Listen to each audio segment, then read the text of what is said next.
Hey friend, are you asking yourself, is this what I really want to be doing with my life? I don't think so. I think there's something else that I'm meant to be doing. Welcome to the Painting Your Path podcast, where we have real conversations about what it takes to step out, be bold, and do you. I'm your host, Clarissa Castillo-Ramsey. Let's dive in. Welcome back to the Painting Your Path podcast. I'm your host, Clarissa Castillo-Ramsey. And before we dive into today's episode, I have two upcoming events I'd love to share with you. The first is an in-person art and nature mixed media class. I'm offering it at Buzzworthy Beverages in Claremont, California on March 14th. It's an opportunity to tap into your creative side and play with nature. Look at this as some dedicated self-care time. You don't need to be an artist. It's all about the process, and you'll leave with your unique art piece. The second event I have is virtual. It's my second annual Artful RX happening on Social Prescribing Day, March 26th. It's basically a paint with me session, so I'll provide the tunes and the space. Come as you are, bring your craft, and we'll get to paint together. Details for both of these sessions are in the show notes. So on to our show. And if you're just tuning into the podcast, in this season, we're diving deep into the stories of Eaton and Palisades fire survivors and the grassroots organizations, neighbors, community spaces that have held us through this unimaginable time. It's about loss, but it is also about what rises from the ashes. Connection, creativity, and a new way of living. And today's episode is a powerful example of that. I have the pleasure of talking with Kelly Etter, a retired dancer, singer, and actress. She's an ex-Rockette, a longtime Altadena resident, fire survivor, and a Pilates trainer and nervous system mentor who has helped hundreds of people feel safe in their bodies again. We talk about all kinds of things. And one thing I'll share is the importance of grace and giving ourselves the compassion we so easily extend to others. And what it means to paint your path when the map you thought you had has completely burned away. If you've ever wondered how to take one step at a time when you can't see the whole picture yet, this episode will speak to you. And stay tuned until the end, because Kelly has a special gift for you. So with that, let's tune into my interview with Kelly Etter. Kelly, welcome to the Painting Your Path podcast. Thank you. I'm excited to be here. So glad you're here. And before we get into life during and after the Eaton fire, how about if we just start out with you sharing with the audience a little bit about who you are? Okay. We might start a B before Eaton fire. BEF. I am a retired dancer, singer, actress. I had a music theater career. I am a mom of an amazing 22-year-old son who's about to graduate from Northern Arizona University in their construction project management department. Ironic, because it would have been great then for him to come back and help do the rebuild, but it's not Not quite the right timing. What else before? I have been a certified Pilates trainer for over 25 years now. I've had the honor of helping hundreds of people break free from physical pain, yes, but also the emotional pain of not being able to trust their body to support them in everything they want to do. Things as straightforward as like get down on the floor to play with fur babies, kids, grandkids, and get back up with ease. And over the last several years, I've also been adding a lot of nervous system nurturing work because if our nervous system doesn't feel safe and settled, then anything we want to do, like starting new habits, starting to exercise, etc., why our body will stop us. And then, as you know, because I've had the honor of working with you on the Trauma Resource Institute's community resiliency model training. And I guess that brings us up to present Current times. current time. Yes. And I hope this is okay to share. I didn't think to ask you before, but I know something about you, Kelly.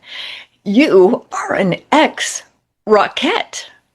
Yes, yes, that was a long time ago, but I did get to do that. I feel very, very fortunate that I got to do that. Yeah. Yes, the first year they had an international production. So I got to do the Radio City Christmas Spectacular in Mexico City in their national auditorium, which the stage was actually bigger than Radio City Music Hall. So Wow. yeah, so it was quite a challenge for our dance captain to navigate even extra people. And we were rehearsed at sea level, but in Myrtle Beach, but Mexico City is actually at altitude. So they Oh, wound up having to no. have oxygen tanks in the wings. And this was way before the days of reality TV shows, but I keep thinking, man, it would have been perfect to have a reality TV show and have the cameras set up backstage. Because after the first number, we're doing all this jump, kick your face, jump, kick your face. We come out like breathing heavy. We literally went over to the oxygen masks and would take a few big breaths, sucking in oxygen, and then run up 2 flights of stairs to the dressing rooms to change costumes, then run back down 2 flights of stairs to be in the wings to be ready to go on for the next number. So My it was gosh. quite an experience. Wow. Wow. That is so cool. So cool. I just felt like sharing that because to me that you don't meet an ex Rockette every day. I guess not. No. No, Thank no. you. Thank you. Yeah, Yeah, it was a really important milestone for me when I did it, but then I guess I feel like it was almost somebody else's life. It was so long ago. right. Yeah. Well, let's talk about more current times Okay. and the work that you do. I feel is exactly what our community needs. So let's talk about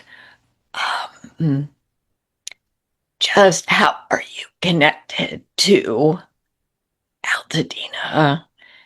And I know you're a fire survivor like me. But let's talk about that connection first. Sure. And I've got my Altadena, although maybe, Woo yeah. woo. Yes, for those watching on YouTube. But yeah, you have a beautiful shirt. Got Can my, I ask where did you get this one? I'm spacing out her name at the moment. Is A it Psyteca? no, Not Psyteca. a real Okay. estate agent held early on, she held a couple of open houses where she brought in somebody about finance, somebody about insurance, and then she was talking about real estate and, ways to kind of sort of sort out for yourself whether you were going to rebuild or sell the lot. Um, and Teresa Fuller. Fuller. Teresa, Oh, I see that name. Oh, yeah, cool. that name a lot. So she made these shirts and she held a couple of these things to support the community. And so yeah, so I got that. I love But I've it. got a collection now of I do Altadena too. shirts. I do too. They're part of the daily uniform, it seems. But yeah, Altadena, my connection to Altadena, I had before the fire, I'd been living there for about 14 and a half, 15 years. And it was where my life was rooted. My home, my Pilates studio were both there, and so much of my daily rhythm, my relationships, my sense of safety lived there. It had also been my place of healing after a previous event that caused a lot of a traumatic response in my body. The end of the marriage to my son's dad. I was struggling with anxiety, depression, insomnia, panic attacks, and it was such a quiet, peaceful place, and I could hear the birds outside the window in the morning, and it just, yeah, it was a very healing place for me. And then I was able to create a community of healing and healing space for others with the deck. I was blessed with a really large deck, so I would have events out on the deck where we'd start with Pilates and then do some nervous system nurturing and then do a sound bath and then just have community time with Prosecco and snacks. And so, Oh, fun. yeah, I'm Yeah. looking forward to doing that again. Yes. And what part of Altadena was this? Northwest Altadena. Northwest. Okay.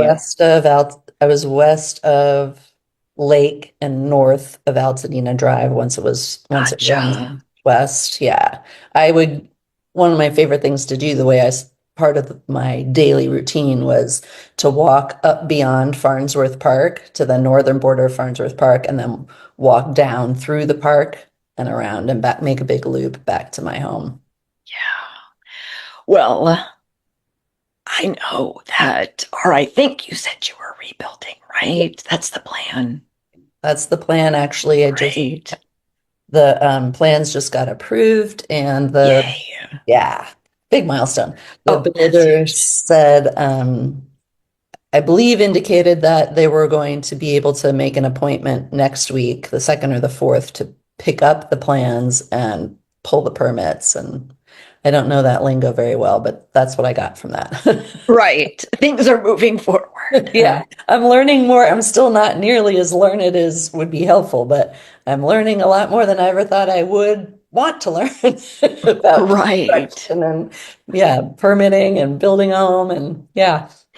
Yeah. Well, I'm so happy for you. And I'd love to shift a little bit to talk about your work because, yeah, our body can hold so much Mm, emotion. And I don't know off the correct lingo, but I feel it. And I'll use myself as an example, like even with this vocal condition that I'm still working through. Even though I'm not in that constant stressed out mode that I was in when I got into this place, it's still been challenging mm, to work through it and kind of rework how my brain thinks about talking, and blah blah blah. And and I know your work really helps people connect. I just can get us connected back to ourselves and back to regulation. So I would just love for you to share anything that could be helpful to those listening.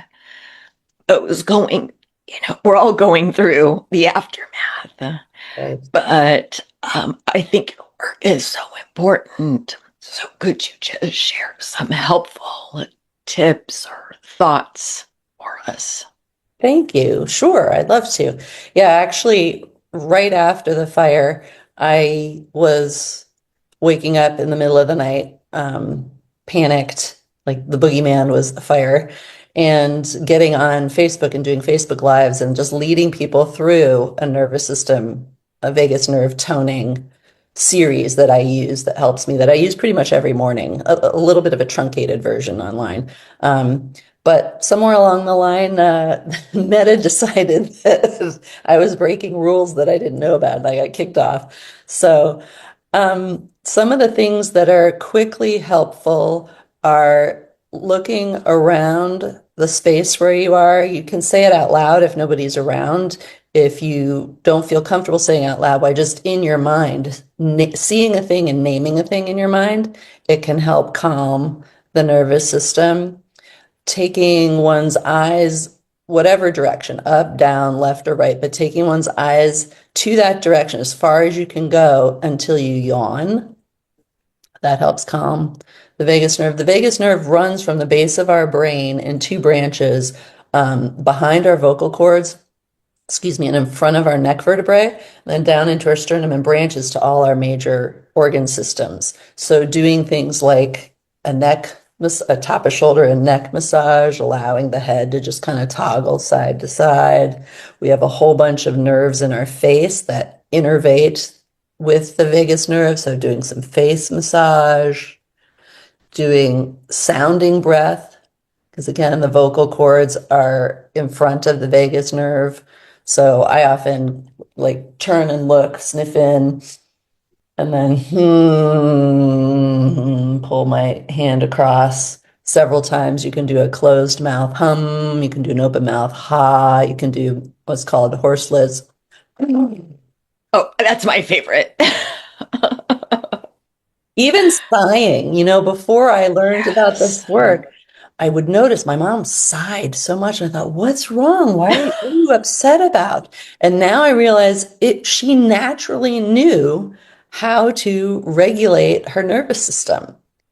And that's something Yeah. I discovered too, actually, when I was living when I first moved into the house in Altadena, and I said I had insomnia and panic attacks, yada, yada. I would pace the house almost all night.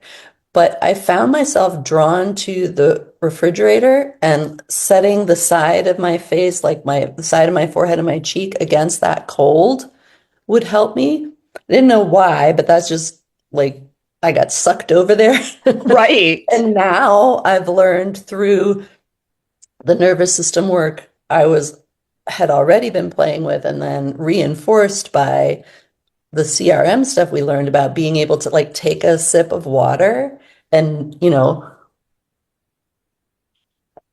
take time to notice its temperature in your mouth, take time to notice what like it's slick, it takes up the space, and then how long it takes to go down the inside of your body. So the temperature change and the focusing on sensations, physical sensations, rather than the feelings or emotions, can help us get back to a more grounded, safe, calm place. Yeah. Thank you for all of that. Such helpful tips. And if you're not watching on YouTube, Kelly, one of the exercises she was doing, I just want to like say the words.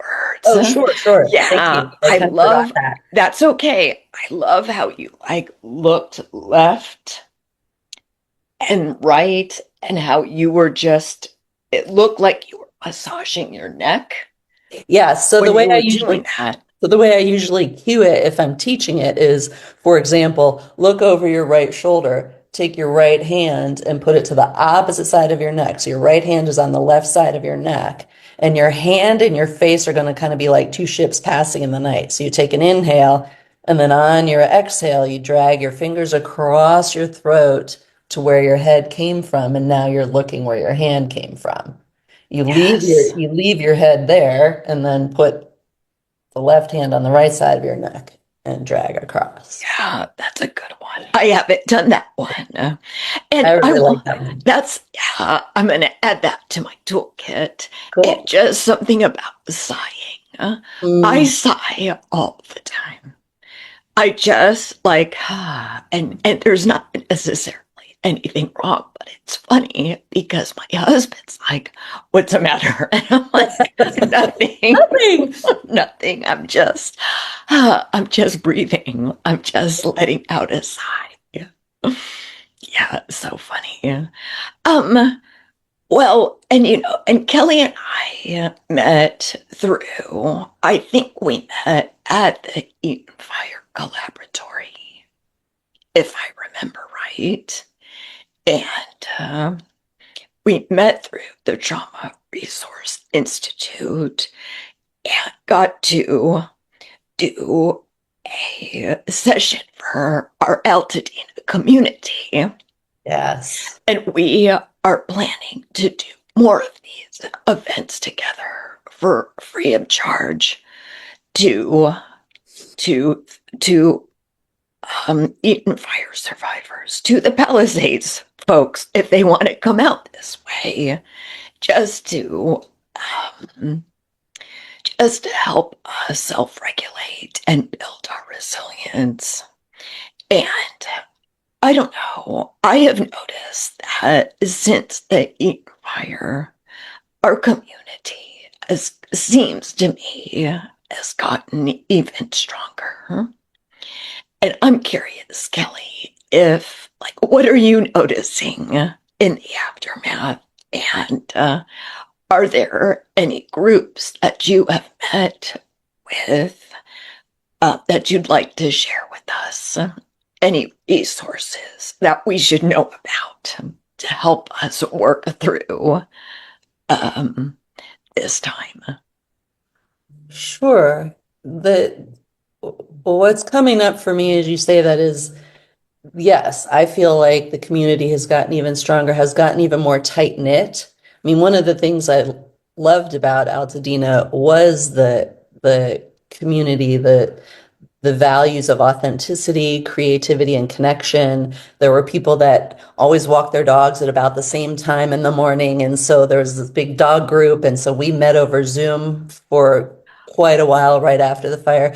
Yeah, people really came together and were checking on each other with texts, with phone calls, and bringing each other clothes and food, and the businesses that were and still do offer space to those of us that are displaced or have had our businesses displaced. Certainly the collaboratory, and the other one that I'm tend to forget the name, Works,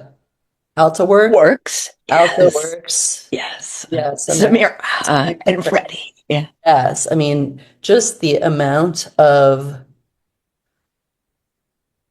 support and care for each other and sharing of resources has been really touching to me, has been really moving to me. The generosity, even when people are going through their own stuff, rather than like tunnel visioning on, well, I'm going through this and I got to figure this out.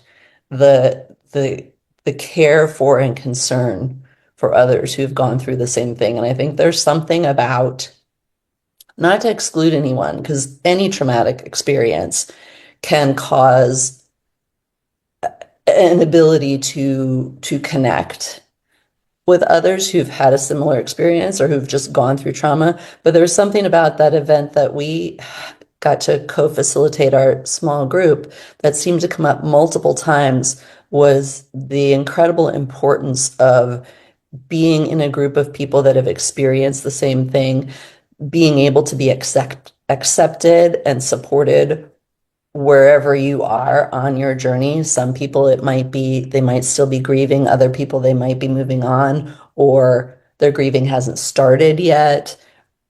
Just, yeah. So those spaces I found to be priceless for those of us going through this. Uh, and it, to me, it just shows how, I don't know, like, what am I trying to say? Before this all, like, I've been in Altadena since 2002. Mhm. Uh, and you would think I would know more people.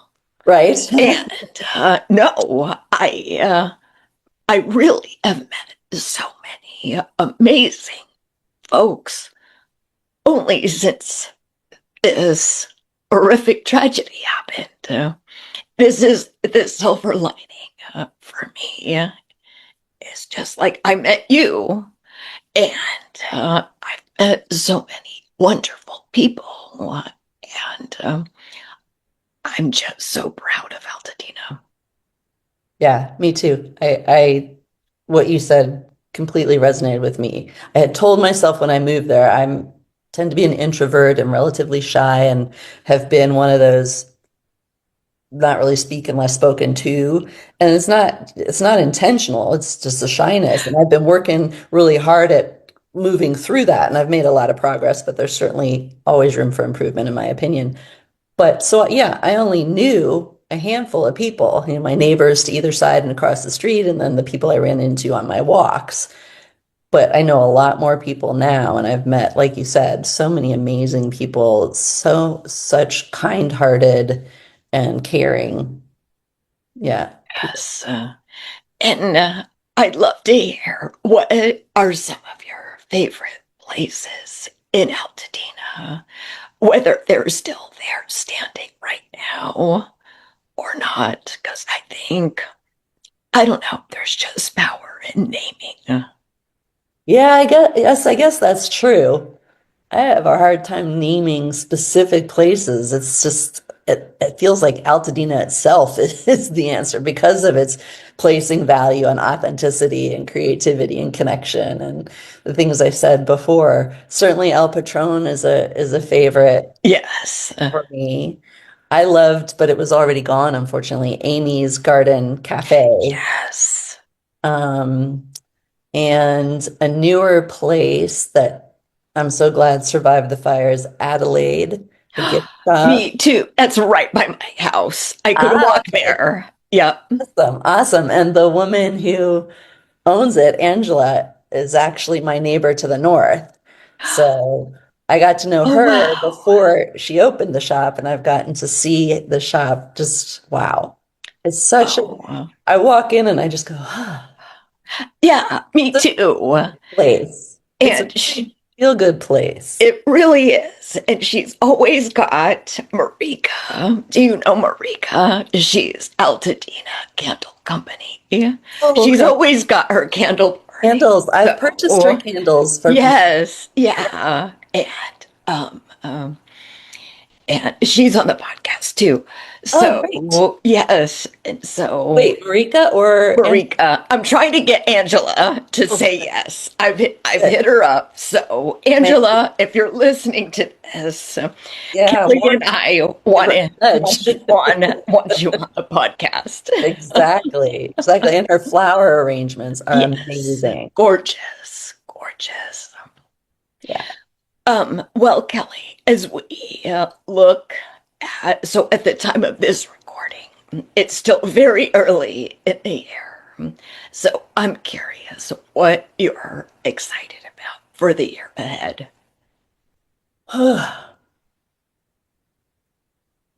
Sometimes I feel like excited has more energy than I have Sure, I get because this that. has been tiring. I get that. But I'm hopeful about, or I'm gently hopeful about rebuilding and not just the structures, not just my home and my studio and other neighbors' homes, etc., but ways of living and working that are more aligned. I feel like this is a big opportunity for a reset and a retune, refine. So I'm looking forward to gearing myself up to be excited about creating spaces, physical and emotional, where people can feel safe in their bodies again, resume the 3 hour retreats I was doing. Now I know more people that are in alignment like you and I, so I think could offer even more robust programming and create a more expansive community. So that really sparkles me up. I have a mentor that says, well, what sparkles you up? So that really sparkles me up. Yeah, building toward expanding community, more connection, practices that support resilience rather than burnout. So yeah, there's a quiet optimism there that I'm honoring and stoking.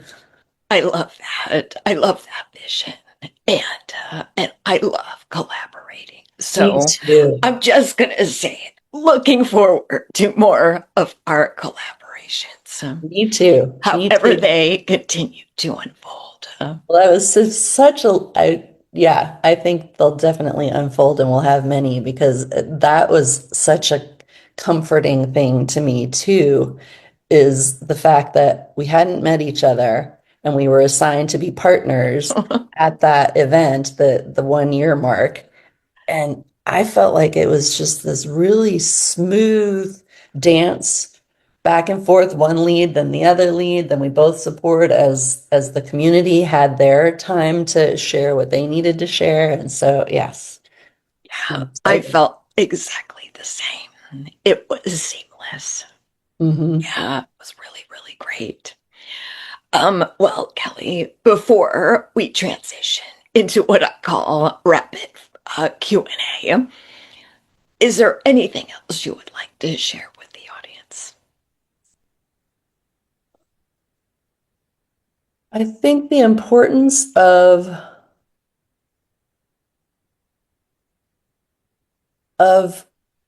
allowing oneself to be where you are in the process. I have been working for a while on not shoulding on myself. I should be this far. I should have done this. I did. That's not helpful. And I used to like to try to have everything figured out.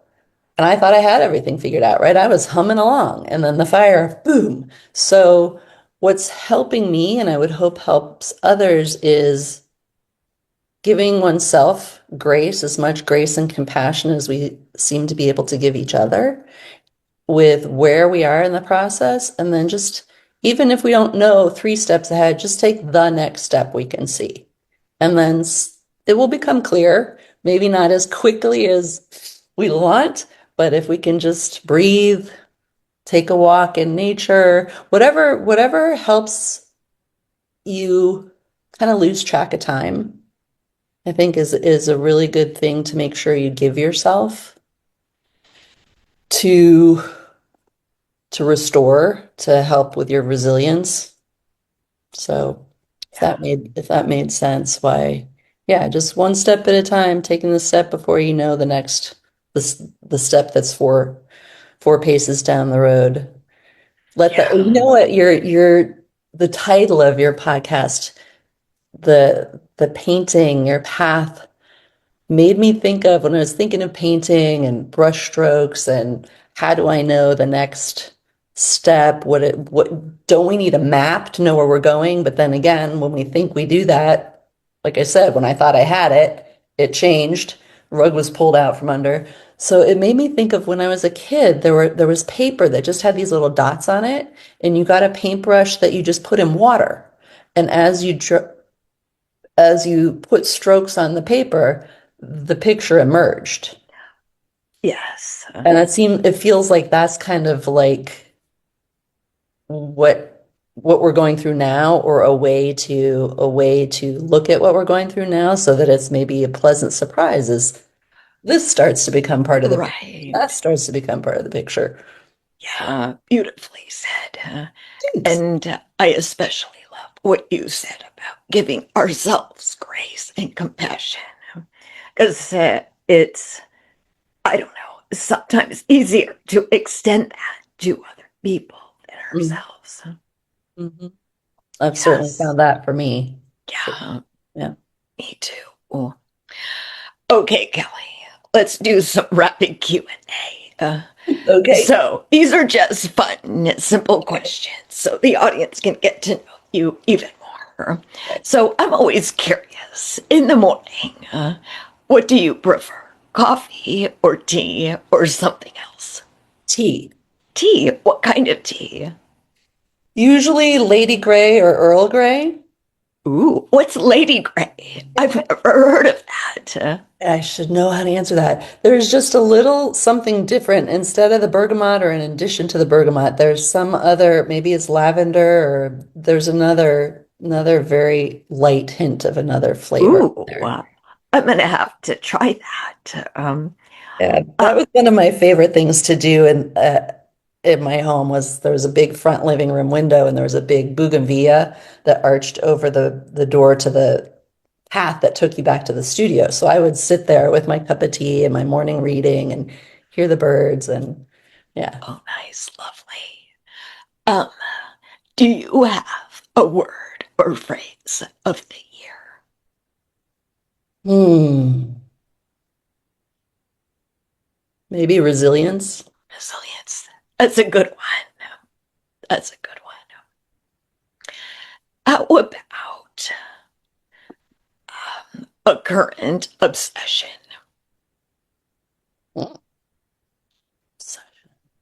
Could be anything.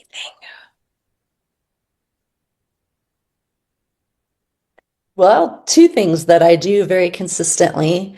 One is the nervous system work in the morning and walking and having my quiet devotional time. And the other is going to a little bar in La Crescenta called the Roar Room. They have a live band almost every night. Yes. And Thursday nights is my favorite band. They're called Mary Dyer because during the Ooh. lockdown, they performed out in their driveway, which is at the corner of Mary and Dyer Streets. So every Saturday we could go masked and dance outside. And so Oh my gosh. those are probably so pretty much every Thursday night I will go there and there's a gang of gals that just get up and dance. You can go with your husband, you can go on your own because there'll be other women there. Some of the wives and girlfriends of the band members are there.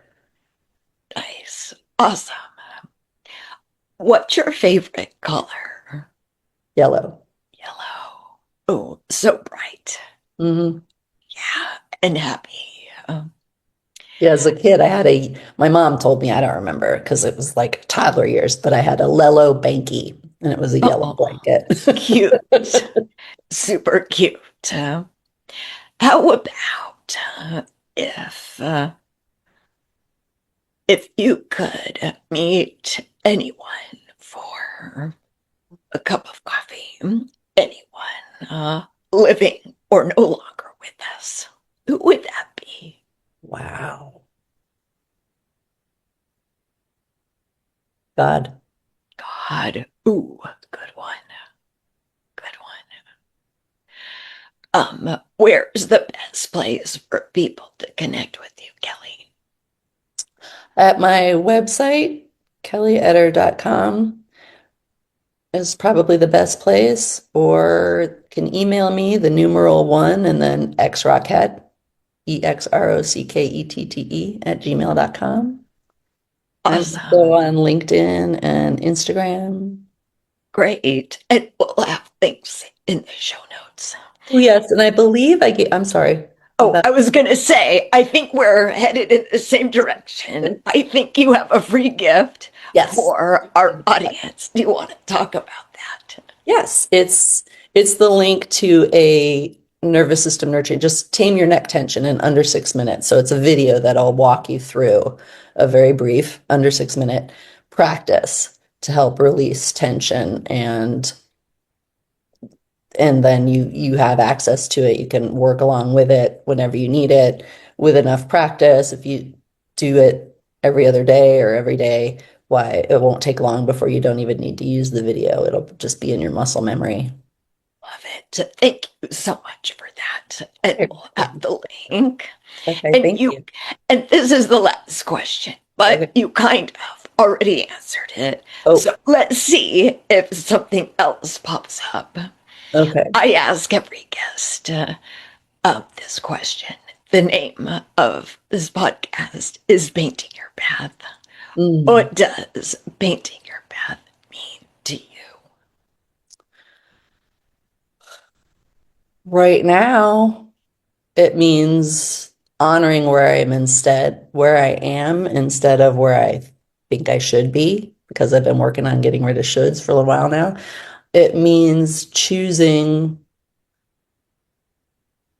being present over pressuring myself. It means listening and, yeah, listening rather than forcing anything and allowing the picture to emerge, like one brush stroke at a time, like that, like the water when I was a kid. Yeah. It, thank you so much, Kelly, for being here with us today. You're welcome. Thank you for inviting me. This was so fun. Yes. And thank you to everyone who's tuning in, checking us out on YouTube, And as I always ask, tell me your biggest takeaway. Tell me on YouTube. Tell me on social media. And until next time, keep painting your path. Bye for now. Thank you so much for staying till the very end. If you found this episode helpful, please share it with a friend. If you haven't had a chance yet, please write a review and rate the show. I would love to hear your feedback. And I also have a free resource guide for anybody who is asking themselves, am I on the right path for myself now? Or is there something else that I really want to do? Maybe you're in that quandary. Maybe you're wondering what's next. So head over to the show notes and you'll see my Painting Your Path framework guide. Download it and have some fun. Just start exploring. And thank you again for tuning in, and I will see you next week.